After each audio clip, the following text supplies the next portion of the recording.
안녕하세요. 저는 부모님, 그리고 오빠와 함께 평범하게 자라온 평범한 딸입니다.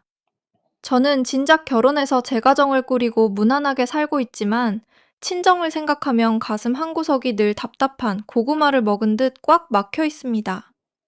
그 중심에는 제 친정 오빠가 있습니다. 오빠는 어려서부터 몸이 참 약했습니다. 잔병치레가 잦았고 응급실을 집처럼 드나들었죠. 부모님은 그런 오빠가 해녀 잘못될까봐 오냐오냐 하며 키우셨습니다. 오빠가 해달라는 건 하늘의 별이라도 따다줄 기세였고, 저는 그런 오빠를 위해 늘 양보하는 게 익숙한 딸이었습니다. 그런데 그 지독한 내리사랑이 화근이었을까요?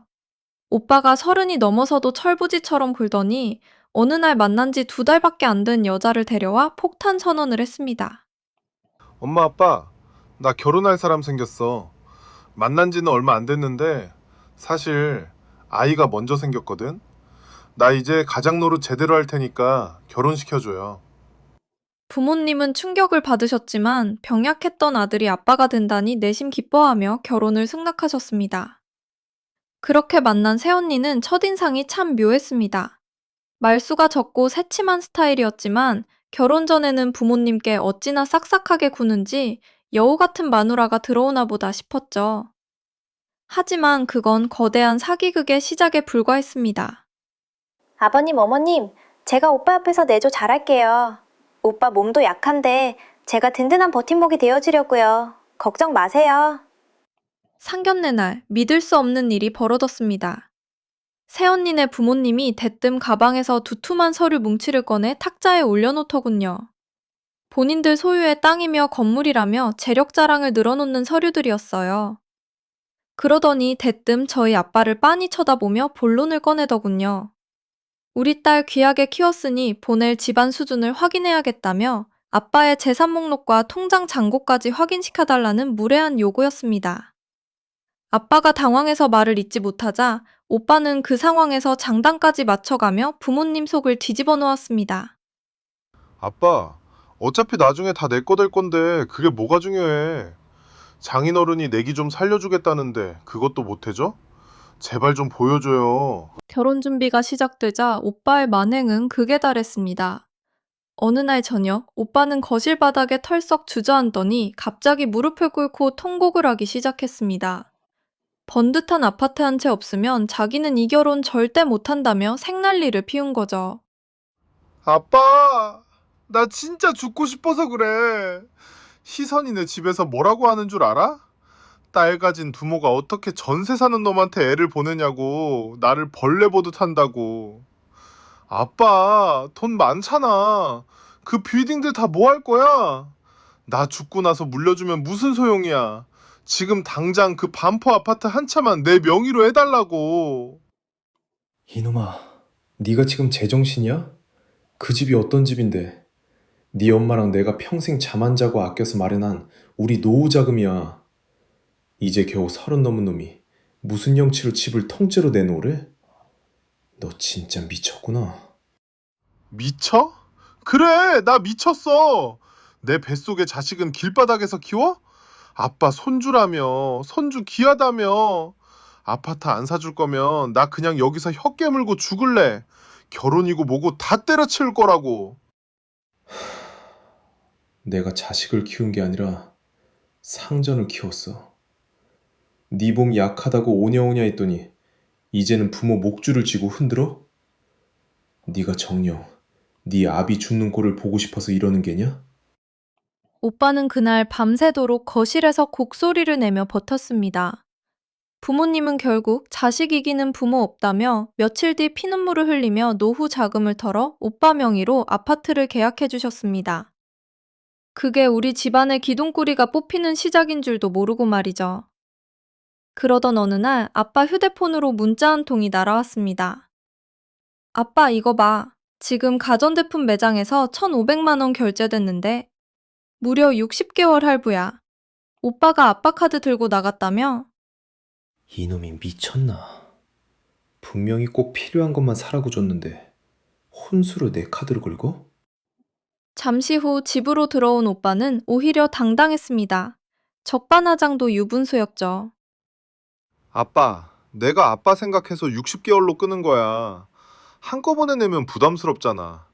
우리 애 태어나면 돈 쓸 때 많은데 이 정도도 못 해줘? 아빠는 진짜 너무 인색해. 결혼 후 석 달이 지났을까요? 오빠는 또다시 태교 여행을 보내달라며 손을 내밀었습니다. 부모님이 지금 네 혼수할부금 갚느라 허리가 휜다며 거절하자 오빠는 동남아라도 다녀오겠다며 고집을 피웠습니다. 부모님이 끝까지 안 된다고 하시자 오빠는 독한 말을 내뱉었습니다. 알았어. 돈밖에 모르는 부모님. 나 이제 죽을 때까지 얼굴 안 볼 거야. 내 애도 보여줄 줄 알아. 그날 이후 오빠는 정말로 연락을 끊었습니다. 무려 8년 동안이나요. 부모님은 눈물로 밤을 지새우며 손주 얼굴 한 번 못 본 채 늙어가셨습니다. 그러던 어느 날 8년 만에 오빠가 음료수 한 박스를 들고 나타났습니다. 아빠, 엄마, 제가 죽을 죄를 졌어요. 그동안 너무 죄송해서 얼굴을 못 들고 살았어요. 사실 지금 사업을 좀 하려는데 돈이 조금 부족해서요. 딱 5천만 원만 빌려주시면 금방 갚고 효도할게요. 부모님은 그저 아들이 돌아왔다는 사실에 눈이 멀어 다시 5천만 원을 건네셨습니다. 하지만 돈을 받자마자 오빠는 또다시 연락두절이 되었습니다. 불안한 마음에 오빠의 아파트를 찾아갔을 때 부동산 주인이 던진 말은 충격적이었습니다. 어? 여기 사시던 분들 벌써 한 달 전에 집 팔고 이사 가셨는데요? 새로 지은 대단지 아파트로 가신다고 좋아하시길래 부모님도 당연히 아시는 줄 알았죠. 부모님이 사준 아파트를 몰래 팔고 자기들끼리 새 아파트로 이사를 가버린 겁니다. 저는 너무 화가 나서 새언니에게 전화를 걸었습니다. 새언니, 지금 제정신이에요? 어떻게 부모님이 사준 집을 상의도 없이 팔고 도망을 가요? 당장 오빠 바꾸세요. 전화를 끊자마자 오빠에게서 불같이 화를 내는 전화가 왔습니다. 자기 아내에게 왜 함부로 전화를 하냐며 난리를 치더군요. 부모님이 아들, 다른 돈은 안 받아도 되니 빌려준 5천만 원만 돌려줘. 하고 애원하셔도 오빠는 나 몰라라 하며 또다시 잠적했습니다. 그리고 6개월 뒤 오빠가 다시 나타났습니다. 이번엔 8년 전보다 더 처참한 몰골이었습니다. 아빠, 나 어떡해.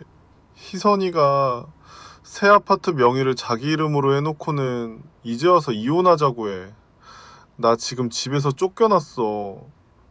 부모님은 노발대발하며 새언니의 새 아파트로 달려갔습니다. 하지만 문은 굳게 닫혀 있었고 돌아온 건 한영이 아닌 경찰차의 사이렌 소리였습니다. 새언니는 우리 부모님을 스토커 취급하며 접근 금지 명령까지 내렸습니다. 알고 보니 새언니는 처음부터 작정하고 오빠를 이용한 거였습니다. 여자에 대해 아무것도 모르던 바보 같은 오빠를 꼬셔 임신이라는 족쇄를 채우고 우리 집 재산을 야금야금 파먹으며 자기 부를 일궈온 거죠. 오빠가 8년 동안 뼈 빠지게 일해 벌어온 돈도 모두 그녀의 명의로 세탁되어 있었습니다. 집에 돌아와 넋나간 표정으로 앉아있는 오빠를 보니 속이 터졌습니다. 부모님은 8년 만에 만난 손자 얼굴 한번 제대로 못 보고 가슴을 치며 우셨죠.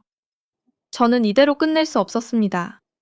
새언니에 대해 뒷조사를 시작했습니다. 그런데 하늘이 도운 걸까요? 그녀의 화려한 삶 뒤에는 어두운 그림자가 있었습니다.